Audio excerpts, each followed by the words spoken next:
The canyon takes the horses first. You don't hear them scream.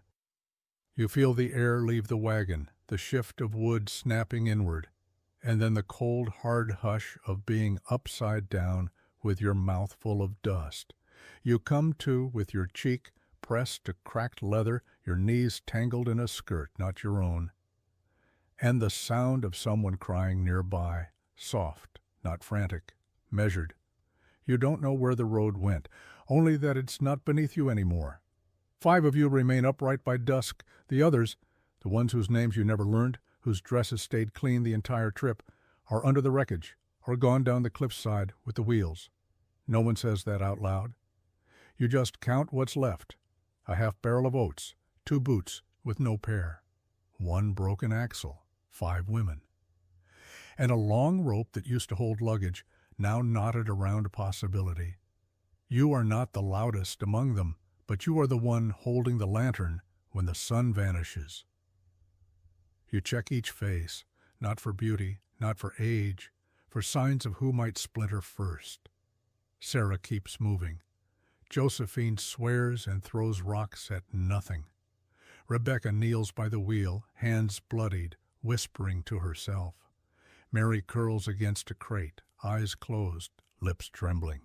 You ask no one for permission. You light the fire, twigs, then cloth, then a broken seat frame. The heat flickers into someone's voice. I thought the canyon was farther south, you answer. It moved. No one laughs, but no one walks away. By midnight, the sky is too loud with stars. You huddle under the half canopy that didn't fall. Rebecca places a hand on your shoulder and whispers, "They didn't come for us." You reply, "They didn't expect us to speak after this." That lands hard, because everyone nods, even Mary, with her eyes still closed. You wake once before dawn. There's a shape on the ridge, still, watching. It doesn't move when the wind does, and when the fire shifts, you blink, and it's gone. The next morning your name is missing from the roll. Sarah finds the contract packet pinned under a smashed crate. Unburned, unbothered. 5 brides, 4 names. You. Just blank space. You say nothing. You fold the paper, place it under your blouse. No one needs to know who you were, only who you're going to become. Let me know where you're listening from and what time it is. Then close your eyes and remember, you were never just meant to arrive. You were always meant to witness. Now take a breath. This is where it begins. You build a second fire before the sun fully rises, not because you're cold, but because the others need to see something alive before they see what's left. Mary doesn't speak. She sits close to the heat and hums, a sound with no melody, no beginning. Rebecca presses herbs into a cloth torn from her own hem, wraps it around Sarah's wrist, which is swollen now. Josephine paces. Every few minutes she stops to scan the ridge, then mutters something about cavalry or men with answers. But the canyon is quiet, and no one's coming. You know it now. They didn't report this route. And if they did, they didn't think 5 unwanted brides were worth climbing for. By midday, someone asks for water. You take the tin pail and walk downhill until the path slips into shadow. There's no stream on the map. But you were never good with maps, only with noticing, where moss grows thickest, where the air smells like cold copper. You find it beneath a thicket, shallow, half-frozen, but moving. You drink first, then fill the pail, then look up, and see him. A figure at the ridge's edge, a man, wrapped in hide, hat down, 1 boot pressed against a stone. He's not startled, not watching like prey, more like remembering. You lift the pail. He nods once, then steps back, disappears into the pine. You don't tell the others, not yet, because part of you isn't sure he was real. And the part that is? knows he was watching to see what you'd do next. You return with water, boil it for tea, then wash each woman's hands before the stew is stirred. No one asks why. They let you. Sarah says, "That man you saw, he wasn't wearing blue." You glance up, realize she noticed your pause. "No," you say. She nods. "Then he wasn't here for orders." That night, Josephine finds something in the wreckage. A silver flask, a ring, and a rolled page torn from the registry. Brides 1-5. Delivered TB. She laughs, dry. Guess we're undelivered? You take the page, fold it, slide it beside the blank contract in your blouse. No one argues, because everyone now understands. Whatever happens next won't be received. It has to be written by you. On the third day, Rebecca finds the ledger. It's buried under a warped seat panel, half soaked with brandy and blood. She doesn't call out when she sees it. She carries it to you, wrapped in the cloth you gave her. You sit beneath the tilted wagon frame, thumb through the pages while the others sleep. The handwriting changes halfway through. So do the names. You find yours, not in the column marked bride, but beside a line labeled allocation. Across from it, a man's name you don't recognize, and a note. Doc prefers them docile. See previous delivery. Your stomach clenches. The others stir in their sleep, but you don't wake them. Not yet. Some truths need time to hold their shape. Sarah wakes first. You pass her the ledger. She reads faster than you expect, stops at a name you don't recognize. Her jaw tightens. You ask, "Is it him?" She says nothing, but her hands curl into fists. That's answer enough. Josephine comes next. You show her the allocation list. She spits into the fire and says, "I knew it." Then softly, "I just hope to be wrong." You hand her a pencil. She crosses out every man's name, leaves only the women's, then signs the bottom. "We were not delivered. We arrived." That morning you scout the ridge again, alone. You carry a small piece of bread, a dull knife, and Sarah's silent approval. The climb is steep. Your boots aren't meant for this, but your legs are. You reach the top by noon, breath ragged, arms scraped but upright. The world spreads wide below, and across the canyon, on another ledge, you see him again. The man, closer now. This time he doesn't hide. He raises a hand, then lowers it, then walks into the trees, not a warning, not a threat, an invitation. You descend slower than you climbed, but when you return, you say only one thing: there's another way out. And the others believe you, not because you said it with confidence, because you said it without apology. The fire burns lower each night, not because there's no wood, but because you've all learned how to ration flame without losing heat. You wake before the others. The stars are still out, faint against the blush of morning. You take the ledger from your blouse, tear out one page, fold it into fourths, then burn it, not to erase, to mark what you already memorized, because paper can be stolen, but what you carry in your bones, they'd have to bury you to take it. Sarah sharpens a stick into a spike. She doesn't explain. No one asks her to. Mary begins humming again, a different tune, this one less broken. You hand her a tin of dried berries. She smiles with her eyes, then leans against your side like she's testing whether you'll stay. You do. Josephine scouts with you that afternoon. She carries the knife now, not for show, for survival. You don't speak much, but when you reach the bend where the ledge climbs toward the east, she whispers, "We could leave today." You shake your head. They'd just hunt the rest. She nods. That's the kind of trust that doesn't need to be agreed on, only held. You reach the overlook together. The man is there. He doesn't flinch when Josephine raises the knife slightly. He just says, "Prosperity's 10 miles north, but don't take the trail. It's watched." You ask, "Watched by who?" He replies, "The ones who don't want you remembered." He tosses something. Josephine catches it. A map drawn in charcoal on cloth. A winding path. Symbols instead of words. You trace the line with your finger. He says, "It's not safe, but it's true." You say, "So are we." He nods once, then turns, and disappears again. Back at camp, you lay the map flat. The others gather. Sarah presses her palm beside yours. Josephine marks the first tree line. Rebecca places a hand over her heart, then whispers, "We're going home." You say, "No, we're going forward." And no one corrects you. You move at dusk, because light is softest then, long enough to see, short enough to hide. Sarah leads. Her hands never shake. Rebecca carries the herbs. Josephine, the blade. Mary walks between all of you, humming again, a song no one taught her, but one you've all started to remember. The canyon narrows as you climb, not just in space, in sound. Each step feels louder. Every snapped twig, a warning.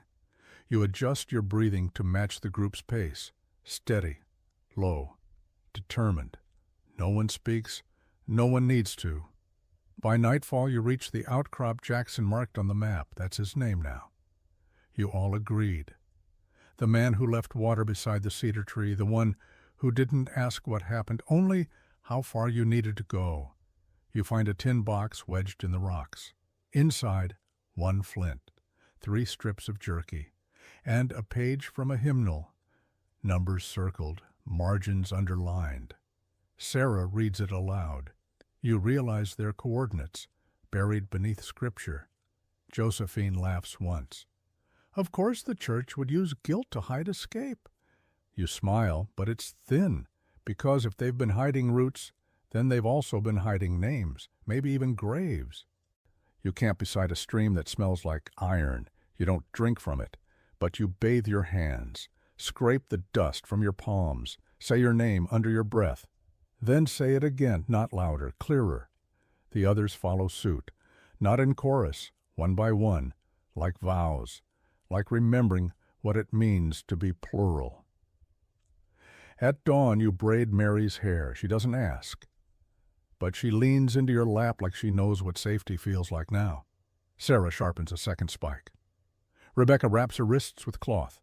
Josephine checks the blade. You fold the map once, tuck it into your blouse, and say, "We don't owe them a story. We owe each other a way out." You see the town before it sees you. Prosperity sits low between the ridges, its rooftop shingled in soot and lies. A chapel, a boarding house, a wide porch where men pretend not to notice passing wagons. You crouch behind mesquite, map folded tight in your palm, watching as the others wait for your cue. This is not rescue. This is reconnaissance.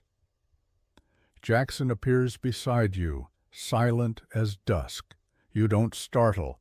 By now his presence feels like part of the wind. He points. The north entrance is less guarded, but it leads straight into the square. You nod, ask, "Where's the doctor?" He says, "Underground, keeps his work where light can't interfere."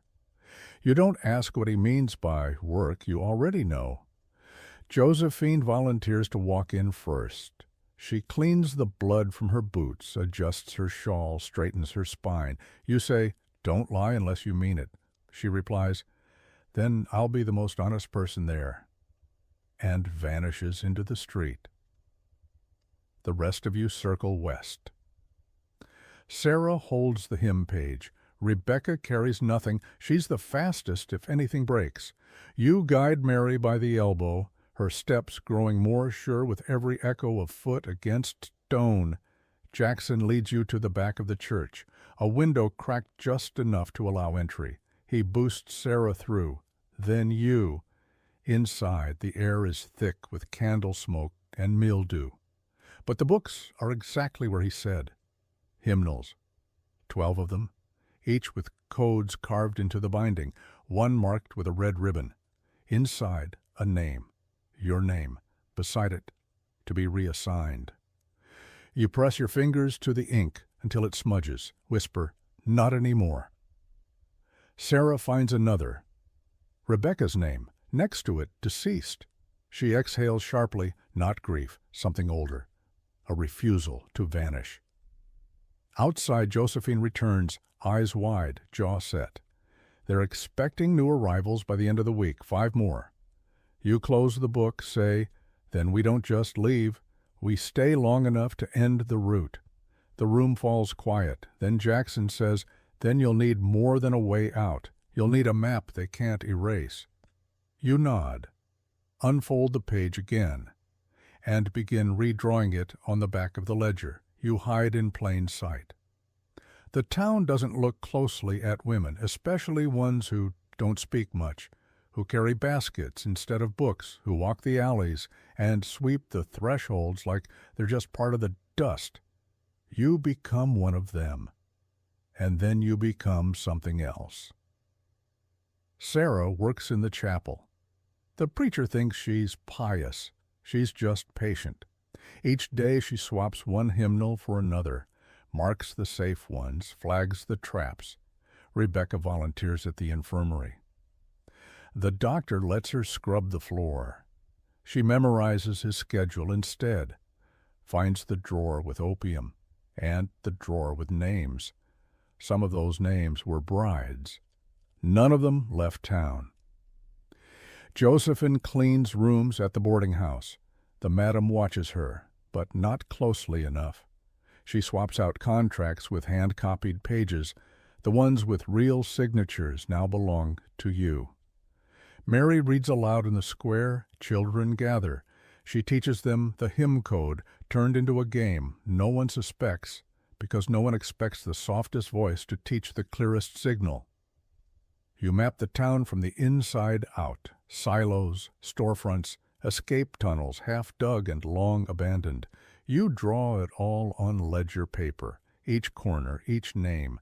You sew the map into the lining of your coat, then copy it again onto pages that fold into hymnals, pages that can be passed, pages that can outlive you if they must. Jackson brings word. They know someone's watching. They don't know it's all of you. You say, that's how we win.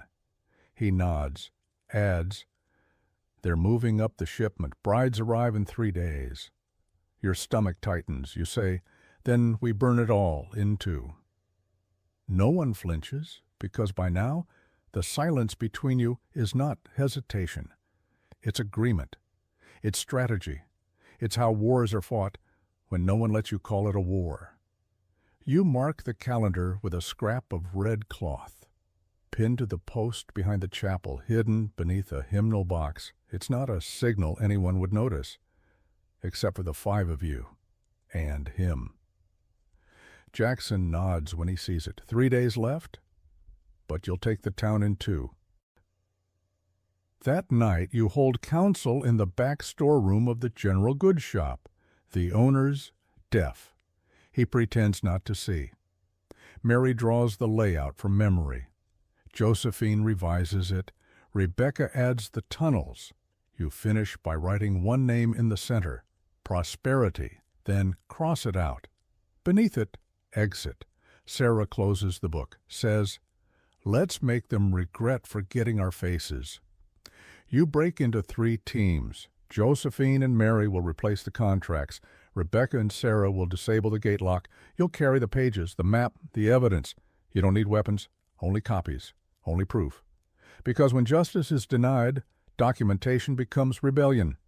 Jackson shows you a tunnel beneath the chapel, once used to hide smugglers. Now it'll deliver witnesses. You follow him through the dirt-pinned dark. Your fingers graze the walls, feel notches, names carved in old grief. Some you recognize, some you won't get the chance to. But they were here. That matters. The morning comes gray. No gunfire, no shouting, only action. Josephine lifts the key. Mary swaps the ledgers. Rebecca lights the stove. Sarah hands you the parchment stack. You walk into the sheriff's office like a woman with nothing left to fear. You leave the file on his desk, signed, dated, full of names. He doesn't see you, but he'll read it. And when he does, he'll know someone watched, someone counted, Someone refused to be erased. Back at the safe house, you burn the duplicates. Because truth has been planted now, and it doesn't need to multiply, only to root. They come for you the next night, not in uniform, not with torches, with silence, and too many boots for a social visit. You hear them before you see them, the rhythm of men who think walking slow makes them terrifying. You don't run, you don't wake the others. You wait at the back door, journal in hand, map pressed against your ribs. Jackson stands beside you, unarmed, unapologetic. You say, "They won't take us quietly." He replies, "They only win if they make us vanish." You nod, then step outside. The sheriff leads. His badge is polished, but his eyes look tired. He says, "We don't take kindly to disruptions." You reply, "You don't take kindly to records." He smirks. That wasn't a ledger, that was fiction. You hand him the last page, uncopied, unfiled. Just the truth, inked in your own hand. It's testimony now. He glances at the page, then tears it. You don't flinch, you say. "There are 10 more copies. One already crossed the river." His smile falters. You add, "The girl who couldn't speak delivered it." That lands. He straightens, snaps his fingers. The men move. Jackson steps forward, lowers his shoulder, and then the first body hits the dirt. It's not war, but it's not quiet anymore. Inside, Rebecca breaks the lantern. Darkness gives you cover. Mary ushers 2 children down the tunnel. Sarah lights the hymnal page. You grab what matters. The real names, the alternate map, the ledger you didn't show them yet. Then you vanish through the floorboards. You crawl until your knees bleed, but you don't stop, because they'll burn the house, not knowing the fire will only draw more eyes. You reach the river by morning. The air smells like frost and victory. And when you look back, you see the smoke rising like a flag, but this time it means you escaped. Not that you disappeared. You cross the river barefoot. The water bites. The current tugs. But it does not take you. You step out soaked and shaking, but whole. Behind you, the smoke from prosperity still climbs. But ahead, there's only trees and choices. Sarah builds the first fire, small, efficient. You dry your boots, hang your coat over a branch. Rebecca tends to your knees, quiet, precise. Josephine sharpens a stick, not to fight, to mark the trail behind you. Mary hums again, but this time the tune is clear. You recognize it, something your mother sang about gardens and gates and the names we keep hidden in our mouths. Jackson returns with a stolen wagon. One wheel is cracked, the reins are frayed, but the horses move. They know how to flee. He says, 3 towns east, one's got a telegraph, another's got a judge. You ask, and the third? He smiles. A woman with ink and a good memory. You say, we'll start there. He nods. No questions, just trust. You ride out with dusk at your back. Each mile feels less like escape and more like emergence. Sarah keeps the hymnal. Josephine carries the knife. Rebecca holds the ledger. You carry nothing now, only your name, said once, said whole, and heard. The town comes into view just after dark. No guards, no rails, just a lantern in the window and soup on someone's porch. You step down first, straighten your dress, wipe the dust from your collar, then knock. A woman opens the door. She looks like no one you know, and also like every version of who you've become. She says, "Are you the ones from the canyon?" You say, "We're the ones who walked out of it." She opens the door wider. "Come in, tell me everything." You smile, not because you're ready to tell it all, but because now. You finally get to choose where it starts. The room is warm. Lantern light softens every crack in the floorboards. The woman who let you in sets bowls on the table. She doesn't ask questions, she just listens. Rebecca lays the ledger down like an offering. Sarah places the hymnal beside it. Josephine holds the knife across her lap, unthreatening but visible. You fold your hands. The woman says, "I don't need the whole story tonight. Just tell me how many of you there were." You say, "5, still are." She nods. That's all she needed. You stay in her house for 3 days. During daylight, you help her mend the barn, chop wood, sweep the porch. At night, she writes, page after page, fountain pen scratching against the margins of your memory. She doesn't interrupt. You speak when you're ready. Stop when you need to. Mary reads aloud from the hymnal. Each name becomes an echo someone will carry. On the second morning, a rider comes, not from prosperity, from further east. He brings word. A court clerk in Yuma wants a testimony, unfiltered, signed. You say, "They'll try to scrub it." The woman says, "Then I'll copy it faster than they can burn it." Rebecca smiles. Sarah starts writing names in charcoal on the back wall. Josephine teaches Mary how to fold maps from memory. You watch it happen. Not because you don't belong, but because this is what justice looks like when it's grown by hand. Jackson returns on the 4th day. He doesn't enter, just leaves a letter at the gate. It reads, "Emma would have followed you. I only ever walked behind." You close the note, place it with the others, then step into the yard, face tilted to a sky finally absent of smoke. You don't forgive the canyon, but you do thank it, because it taught you how to rise after being broken, and how to bring others with you. You mail the first copy on the 5th day, wrapped in oilcloth, tied with blue string, no return address. Just a note. If you try to deny this, you'll have to silence more than just one woman, and that didn't work last time. You place it in the courier's hands. He doesn't ask what's inside, only where it's headed. You say, "To every courthouse that still believes in ink." He nods, then rides. Sarah opens a room above the feed store, calls it a school, calls it a shelter. You help her paint the sign, "New names welcome." Children come, not because anyone sent them, because they heard stories. And in the stories, someone lived. Rebecca stitches names into a quilt. Not initials, full names, some hers, some yours. Some of girls still out there, waiting to be counted.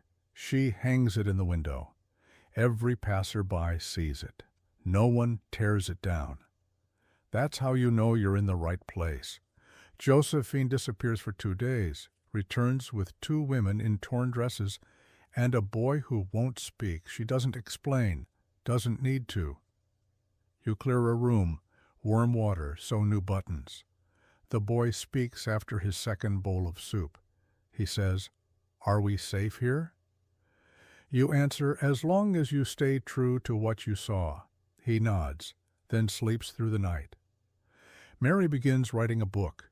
No title, just a string of first lines. All of them start the same. She survived. Here's how. You don't edit, you copy, because she's found a voice that doesn't need fixing, only repeating. You place the newest page beside the others. Fold them all once. Store them in the same drawer as the map, the drawer you keep unlocked, because some things aren't meant to be hidden.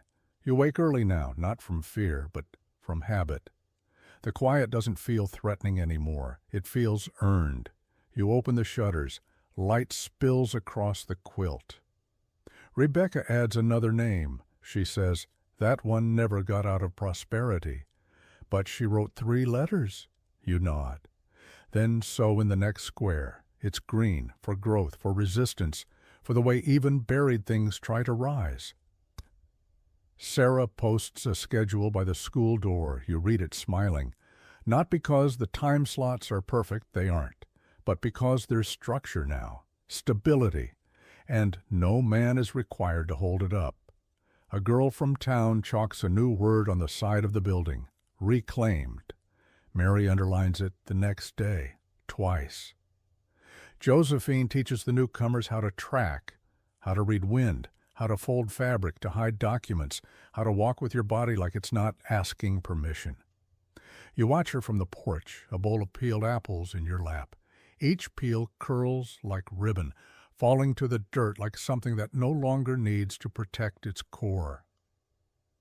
You begin receiving letters from women who heard rumors, who want to know if the stories are real. You write back. Not long replies, not promise, just one sentence. You're not imagining it. We saw it too. That's enough. The letters keep coming, each one signed by someone who's finally willing to believe her own memory.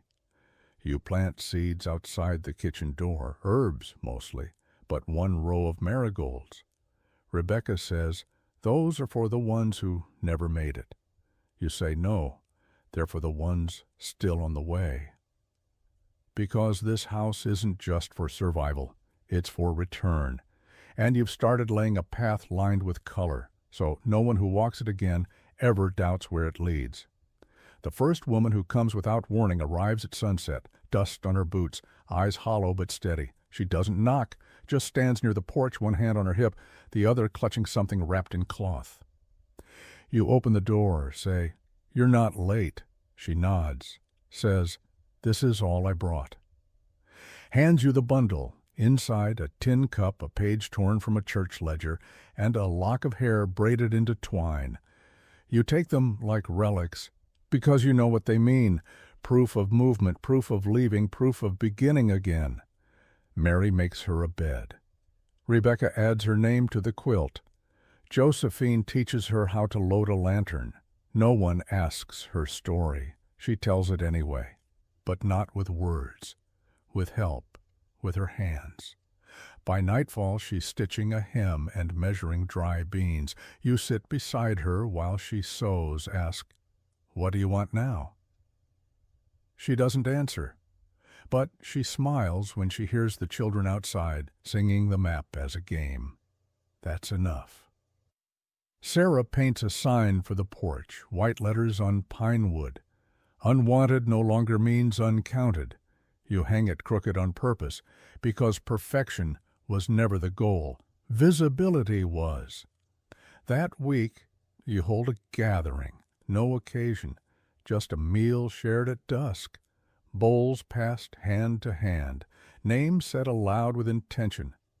A new girl adds hers to the wall, spelled wrong, but bold. Mary smiles. "You'll spell it right when you're ready to say it."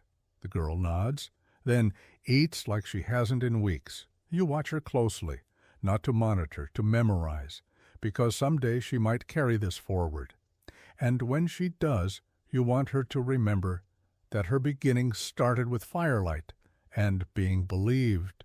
You sleep later now, not out of exhaustion, out of trust. The house no longer asks for your attention to keep breathing. It holds itself. You wake to laughter in the kitchen, bread rising in the oven, new voices, high and unsure, practicing the hymn code like it's a song they're allowed to remember. Sarah has braided her hair. Mary wears her boots unlaced. Rebecca drinks her tea without bracing for noise. Josephine teaches a girl to throw a rock straight. You walk through it all with your journal under one arm and nothing under your skin that still burns. Jackson returns once more. Just before first frost, he stands at the gate, hat in hand. You invite him in.